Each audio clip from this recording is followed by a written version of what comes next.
නෙත්මි කසුන්ගේ පාරම්පරික නිවසට පය තැබුවේ විශාල බලාපොරොත්තු පොදියක් තුරුළු කරගෙනය. ඒ බිත්තිවලට තට්ටු කළ විට පවා පැරණි කකාමුමුණන බවක් දැනෙන ගාම්භීර නිවසකි. විවාහ වී මාස 3ක් ගත වුවත් ඇයට නිවසේදී වඩාත් සමීප වූයේ ඇගේ සැමියා වන කසුන් නොව ඔහුගේ පියාණන් වන සෙනවිරත්න මහතාය. කසුන් යනු ව්‍යාපාර ලෝකයේ අතරමං වූ මිනිසෙකි. ඔහු නිවසක එන්නේ රාත්‍රී ආහාර වේලට පමණි. ඔහුගේ කතාබහ පවා ඇත්තේ ලාභය පාඩුව සහ නව ගිවිසුම් ගැන පමණි. නෙත්මිගේ ගැඹුරු චිත්තවේගීය අවශ්‍යතා ඔහුට කිසිදා නොතේරුණි. ඔහු ඇයට සියල්ල ලබා දුන්නද ඇගේ හදවතේ හිස්තනක් ඉතිරි විය. අනෙක් අතට සෙනවිරත්න මහතා නිශ්ශබ්ද, උගත් සහ තනි වූ චරිතයකි. ඔහුගේ බිරිඳ නෙත්මිගේ නෙන්දම්මා මියගොස් වසර ගණනාවක් ගත වී තිබුණි. ඔහු වැඩිපුරම කාලය ගත කළේ නිවසේ විශාල පුස්තකාලය තුලය. නැතහොත් ගෙවත් ඇති මල් වගාවන් අතරය. නෙත්මි නිවස තුල තනිව සිටි දිනයක නිවස ගවේෂණය කරන්නට විය. විශාල පඩිපෙළේ කෙළවරේ වූ පෞරාණික කාමරයක දොරක් සෑම විටම අගුළු දමා තිබුණි. ඒ ගැන ඇති වූ කුතුහලෙන් ඇය සෙනවිරත්න මහතාගෙන් ඒ ගැන විමසුවාය. පුතේ, ඒක දැන් පාවිච්චි නොකරන කාමරයක්. දූ ඒ ගැන හිතන්න එපා. ඔහු පිළිතුරු දුන්නේය. ඔහුගේ හඬ සාමාන්‍ය වුවත් දැස්වල යම්කිසි වේදනාවක් සහ සැඟවුණු රහසක් විය. එම නිහඬ බව නෙත්මිගේ කුතුහලය තවත් වැඩි කළේය. තවත් දිනක ඇය පැරණි ලී පෙට්ටියක් තුල තිබී දුහුවිලි බැඳුණු ඡායාරූප ඇල්බමයක් සොයාගත්තාය. ඇය එය පෙරලද්දී සෙනවිරත්න මහතාගේ තරුණාවදියේ ඡායාරූප රාශියක් සහ ඔහුගේ බිරිඳගේ ඡායාරූපයක් තිබුණි. ඇය බලා සිටියේ ගල් ගැසීගෙනිය. නැන්දම්මාගේ මුහුණ ඇගේ මුහුණට පුදුම සහගත ලෙස සමාන විය. ඇස්, නාසය, හිසකැස් කලඹ සියල්ලේම ඇගේ යම් ප්‍රතිරූපයක් තිබුණි. මාමණ්ඩිගේ නිහඬ බවට හේතුව මේද? නෙත්මි කල්පනා කළාය. ඇයම ඇල්බමේ රහසින් තන්පත් කළාය. කසුන් රාත්‍රියේ කාර්යබහුල වූ විට නෙත්මිගේ තනිකම උග්‍ර විය. එක් රාත්‍රියක ඇයට යම් බෙහෙතක් ගැනීමට මාමණ්ඩිගේ කාමරය පසු කර යන්නට සිදු වූය. එදින රාත්‍රියේද ඔහු තවමත් තම කාමරයේ එළිය බල්වාගෙන සිටියේය.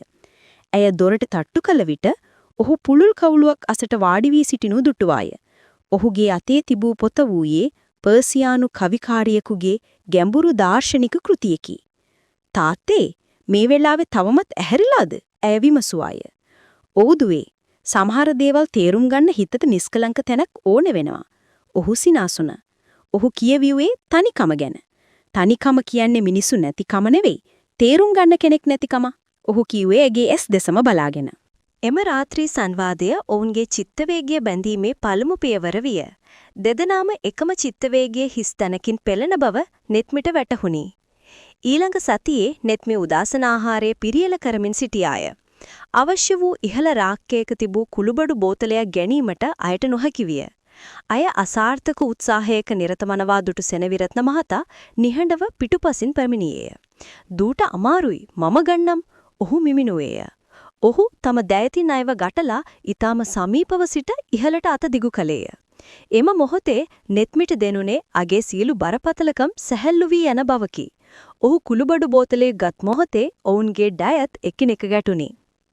එම ක්ෂණයෙන්ම ඔවුන්ගේ හදවත්වල තිබූ නිහඬ වේදනාව හඳුනාගත්තාක් මෙන් දෙදෙනාම මොහොතකට නිශ්චල විය. ඔවුන් එකිනෙකාගේ දැස් දෙස බැලුවේය. එම බැල්ම තුල තිබූ කම්පනය, අවිනිශ්චිත අවබෝධය සහ හදවත් ගැස්ම ඔවුන් දෙදෙනාටම හොඳින් දැනුනි. ඔහු ඉක්මනින් ඉවතට ගොස් "ස්තුතියි දුවේ" කියා පිටව ගියේය. නෙත්මිගේ හදවත වේගයෙන් ගැහෙන්නට විය. සීමාවන් බිඳ වැටෙන්නට පටන්ගෙන තිබුණි. ටික කලක් ගත විය. කසුන් සතියන්තේ පවා ව්‍යාපාරික කටයුත්තකට විදේශගත විය. එක් රාත්‍රියක නෙත්මිට දරුණු උණක් සහ හිසරදයක් ඇතිවිය. අය සිහි විකල්ද එඳ මත වැතිරි සිටියාය. රාත්‍රියේ නිහඬ බව බිඳිමින් අගේ කාමරයට පැමිණියේ සෙනවිරත්න මහතාය. අයගේ වේදනාව දුටු ඔහු කලබල නොවි ඊතා සංසුන්ව කටයුතු කළේය. ඔහු උණු වතුරින් තෙමූ පටියක් ගැන ඊතා මෘදුව අගේ නළල මත තැබුවේය. "දුවේ, බය වෙන්න එපා. මම මෙතන ඉන්නවා." ඔහු කීවේය. ඔහු අයට බෙහෙත් පෙති දුන් අතර ඊතා සෙනෙහසින් හිස අතගා සනසමින් අය අසලම වාඩි වී සිටියේය. "මේක තමයි ඇත්තටම ආදරය කියන්නේ." අගේ සිත අයට මුමුණන්නට විය. ස්වාමි පුරුෂයාගෙන් කිසිදා නොලැබුණු අසීමිත ආරක්ෂාව සහ සෙනෙහස අයට මේ වැඩිමහල් පියාණන්ගෙන් ලැබුණි. ඔහු ඇය දෙස බැලුවේ දියණියකු දෙස බලන්නාක් මෙන් නොවේ. වසර ගණනාවක් තිස්සේ ඔහුට අහිමි වූ සෙනෙහසට පිපාසිත වූ ආත්මයක දෙස බලන්නාක් මෙනි. ඊළඟ සතියේ දහවල් කාලේ විශාල කුණාටුවක් සමග විදුලිය විසඳුන් විය. නෙත්මි විදුලි කැටීම් වලට බිය වූයාය. අය සාලේ වාඩි වී සිටු යත සෙනවිරත්න මහතා අය අසලට පැමිණ අයගේ බිය තේරුම් ගත්තේය. "දුවට බයද? එන්න අපි මේ පුටුවට වෙලා ඉමු." ඔහු මිමිනුවේය. ඔහු අයව සමීපයටගෙන කුඩා දරුවෙකුට කතාවක් කියන්නාක් මෙන් පරණ කතාන්දරයක් කියන්නට පටන්ගෙන. කතාවේ නිහඬ මොහොතක අය බියෙන් ඔහුගේ උරහිස මතට හිස තබා ගත්තේය. ඔහුගේ උරහිස අයගේ බර දරා ගත්තේය. ඔහු සෙමින් නැගී හිස අත ගාවේය. පිටත කුණාටුවේ හඳින් වටා වී තිබූ උන්ගේ හුදලකල තුළ එම උණුසුම සහ ආරක්ෂාව ශාරීරික හැඟීම් වලට වැඩ ගැඹුරු චිත්තවේගීය සමීපතාවයක් නිර්මාණය කළේය. දිනක් නෙත්මි මාමණ්ඩිගේ කාමරයේ ඇති විශාල පුස්තකාලය පිළිවෙල කරන්නට විය. පැරණි කෘති අතර තිබී ඇයට කහ පැහැවූ කඩා වැටෙන්නට ආසන්න වූ කඩදාසියක් හමු විය. එය මාමණ්ඩිගේ අත්තකුරෙන් ලියන ලද කවියක් බව පෙනුනි. එහි මෙසේ ලියා තිබුණි: "නෙතකින් දෙන සෙනෙහසමා ජීවිතයයි. තනිකමෙන් වෙලී සිටි මා හදවතට පිවිසයි. අහිමි වූ බිරිනගේ රූපය නුඹේ දැසේ පෙනයි. නුඹේ ආදරේ මට සත්තකින්ම ජීවිතය දෙයි." එය ඔහුගේ මියගිය බිරිඳ වෙනුවෙන් ලියන ලද්දක් බව පැහැදිලිය. එහෙත් අවසාන පේලි කිහිපය ඇගේ හදවත පසාරු කළේය. නුඹේ ආදරය ඔහු කසුන්ගේ මවට ආදරය කළාසේම තමාටද එම ගැඹුරු ආදරයෙන් සලකන බව ඇයට වැටහුණි. මෙම රහස ඇයව මාමණ්ඩි වෙත තවත් සමීප කළේය. එම සතියේම සෙනවිරත්න මහතා සාලයේ ඇති පෞරාණික මූර්තියක් පෙන්වා ඇය සමග කතා කළේය. "දුවේ, මේක බුදු පිළිමයක් නෙවෙයි. මේක තමයි ජීවිතයේ සැබෑ සුන්දරත්වය." ඔහු කීවේය. කලාව කියන්නේ හැඟීම් ප්‍රකාශ කිරීම. මේකේ තියෙන්නේ සුන්දරත්වය, ආදරය සහ ජීවිතයේ හැඩය. ඔහු හැඟීම් ගැන, ජීවිතයේ අසම්පූර්ණකම් ගැන සහ අවශ්‍යතා ගැන විස්තර කරන්නට විය. ඔවුන්ගේ සංවාදය වඩාත් පෞද්ගලික විය. එක් මොහොතක ඔහු කතාව නවත්වා දිගු වේලාවක් ඇගේ දැස් දැස බලා සිටියේය.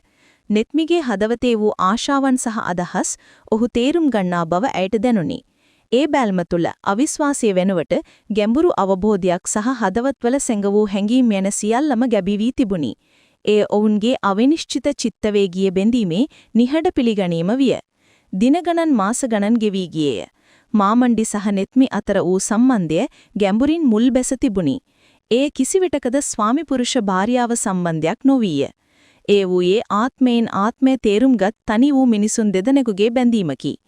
නෙත්මිගේ විවාහ සංවර්ෂරයේදා කසුන් හදිසි විදේශ ගමනක් නිසා පැමිණියේ නැහැ. නෙත්මි තනිවම රාත්‍රී ආහාරගෙන තනි වූ වේදමාවනින් හඬන්නට විය. සෙනවිරත්න මහතා නිශ්ශබ්දව ඇය අසලට පැමිණිය. "දුව අඬන්න එපා. අද දවස විශේෂයි. එහෙත් ඔයා තනි වෙලා නැහැ." ඔහුගේ කටහඬ වෙවුලන්නට විය.